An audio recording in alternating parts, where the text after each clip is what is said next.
Tegul stovi, mažiau kreipti juos, jiems svarbu pinigai. Kokie čia kultūrininkai, jei nesugeba užsidirbti pinigų? Jiems reikia mūsų mokesčių mokėtojų pinigų.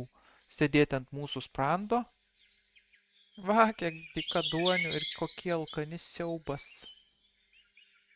Ar jie kada nors dirbs? Grybą pjauna visiškai. Iš kur tiek pinigų vaikščioti po gatves, o sako, kad blogai gyvenam?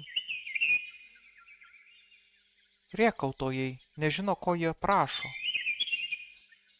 Dykaduonių gauja, eikite dirbti, nes ir taip gaudavote už nieką pinigus. Kas tu per vienas, kad nurodytum, ką mesti, ką palikti? Jie patys netėjo į Seimą, juos išrinko Lietuvos tauta.